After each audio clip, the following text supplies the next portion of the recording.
Hello, everyone, and welcome to my series where we talk about the big taboo sex. Today, we are addressing the topic pornography. I want to remind you that my talks are based on biblical principles and not necessarily statistics. But if you do listen to psychologists speaking about this subject, it is clear that many more people, well, at least than I was thinking, are engaged in pornography. Now, it may be that they are just looked once at a provocative photo, or it can even range to people making pornographic videos. One thing I just want to emphasize again is that in our flesh, we are eternally dark, carnal, bad. Without Jesus, there is no good in us. The only good that comes from us is from God. Now, whether you grew up in a quite protected environment, had very strong moral boundaries and values that were imparted to you from your parents' side, even those things are from God. So it doesn't really matter where we come from. The good that we see in our lives, whether we knew it at that stage or not, is from God. In ourselves, we are only capable of doing bad things, if I can say that, of engaging in dark things. In the same way that we are infinitely carnal and dark without Christ, so God wants to infinitely increase His light and His love in us, and we receive it by grace through faith.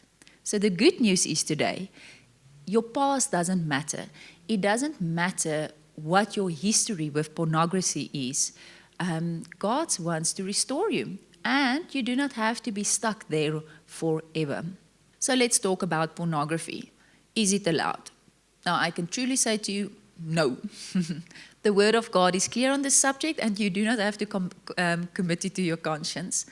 So the law says that we are not allowed to commit adultery. And this is likened to the new, where we are not even supposed to have a lustful thought about another person. So in the new, not only should we not think lustful thoughts, our lives should be driven by love. And if I just measure myself against that standard, a life driven by love, I know that I fall short by far. So the aim is not only to maybe get out of pornography. The aim is to love other people. But let's get back to the question. The question is not really whether pornography is allowed. That is clear.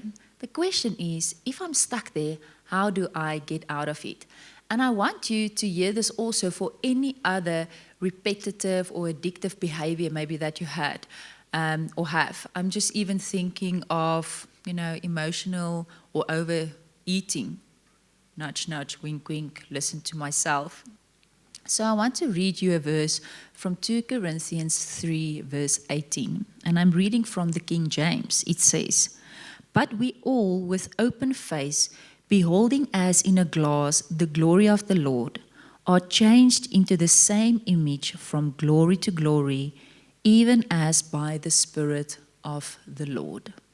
The image that we behold is the image that we become or that we conform to. I'm just thinking about Paul speaking about imitation. In one place he says, imitate God. In another, he says, imitate your fathers in the faith. Then I'm just thinking about children. Children do much more what their parents do than what their parents say. Even when two people spend time together, they start imitating each other's, funny behaviors. I'm also thinking of a time when we had a ministry trip, Gerrit and I, to India. After a while, I start finding myself making these head nods that the Indian people do. We imitate what we see. And when we behold God, we will start to imitate Him and become like Him. So this is your answer. If you want to get rid of an old habit like pornography, you need to behold God. And then, of course, you need to behold the pornography less. Now, this action is not automatic. The action of beholding pornography less. it means that if you spend time with God for 5 minutes every day, it doesn't necessarily mean that your desire to watch pornography is going to go away. You need to make a certain decisive decision, or I would rather say a series of decisions, where you spend more time with God and where you lay down your habit of watching pornography. When we live by faith, we choose to act on the unseen and not the seen. That means we make a decision to act according to what we truly believe we are and about who God is. So we make the decision to make more time for Jesus. We make a decision to behold Him intentionally. And like I said previously, in the same way, we need to make the decision to not watch the pornography. But this is a process. So let's walk through that. So let's say you wake up one morning and you decide, I'm done with this bad behavior. Like pornography, or like I said to you, even just emotional eating or overeating. And you say, okay, so the way to do this is to behold more of Jesus. So you set aside some time, 5 or 10 minutes, and you spend time in the Word, just spend time speaking to Jesus, maybe in prayer or in worship, just praising Him, and you really feel renewed strength. You feel you can do this. You do not have to be part or have this sinful habit anymore. But then the next day comes and you feel a bit challenged, but your strength is still there and you're spending time with Jesus. You repeat day 1 and you feel you can do this. And then maybe the next day comes and you feel, I do not have the strength, the courage, my flesh is too weak. And you give in and you watch again. And it's so easily accessible, or you eat again that thing that you shouldn't have been eating. When you decide to stop watching pornography, that is a very important decision. But the moment that you fail is an even more important decision that you need to make. And the first thing in making that decision that you need to understand is that you are forgiven. God is not like expecting like strength and, I don't know, resilience from your side. You need to first understand you are weak, God is strong, and you are forgiven for what you are doing.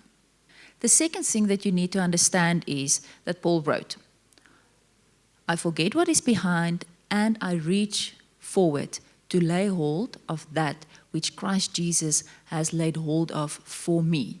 So you need to understand then what you just did. You need to forget about that and look forward. The third thing is that you need to make a decision based on faith again. You come to Jesus as you are. We've spoken about that in our previous sessions again, but you need to come to Jesus as you are and bring what you have done and the feelings that you are having and the guilt and the shame and bring it into His light so that God can truly set you free. This is not dependent on yourself. This is us coming towards God so that He can help us. And here you are standing again at this decision. Am I just going to continue what I've been doing because, I failed and I cannot do this? Or am I going to make this most important decision? I'm forgetting what lies behind, and today I'm taking a new step of faith. I'm refreshing my faith. I'm going to do this again. And I'm going to lay down the pornography and I'm going to behold Jesus more. And with this, we can, do a few practical things. The first thing is upgrade your faith. This is what God has been speaking to me about. Upgrade your faith. If you've been spending time with Him for 5 minutes, now do it for 10 minutes. Here you have to ask God for creative ideas. Maybe you need to change your routine. Maybe you need to switch off your Wi-Fi so that you do not have access to the pornography. I know it's a hard decision because, what about life? But sometimes you have to just make that hard decision so that the temptation is not so hard to resist. And then, like I said previously, take communion. It is our way. It is our escape out of temptation, the word says. It really helps us to take our eyes off our temptations and put our eyes onto Jesus. I want to say this. Every person is born with their own set of temptations. For some, it is the carnal flesh, sexual temptations. For others, like I've mentioned, it might be overeating. For some, it is maybe anger. Whatever it is, we do not try to get rid of these behaviors by being strong. We get rid of these things by turning to Jesus. Yes, we are intentional to look away from them, to stop doing it. But more importantly, we run harder after God and we surrender our lives. As we surrender everything, it is a process by which we become more dependent on God. We become less dependent on the flesh, and these bad apples start falling off from the tree. The last thing that I want to say today is that in this process of where we surrender our lives to Jesus, day in, day out, surrender, surrender, surrender. You know, it sometimes is difficult. So, get someone who can walk this road with you, somebody that can encourage you. Get yourself in a space where you do not have to face this alone. It might be a friend, it might be somebody from church, maybe it is a professional person. Whoever it is that you think is somebody that can encourage you to turn to Jesus and turn away from yourself. And then today I want to pray for you. Lord Jesus, take us deeper into your love. I pray that you will help us and guide us so that we can surrender our lives every day more and more to you. Amen. I hope you enjoyed this video. Please like and share it and subscribe to the channel if you have not yet. Then if you have any questions or comments, you are welcome to send me an email. My email address is in the description box below. Thank you.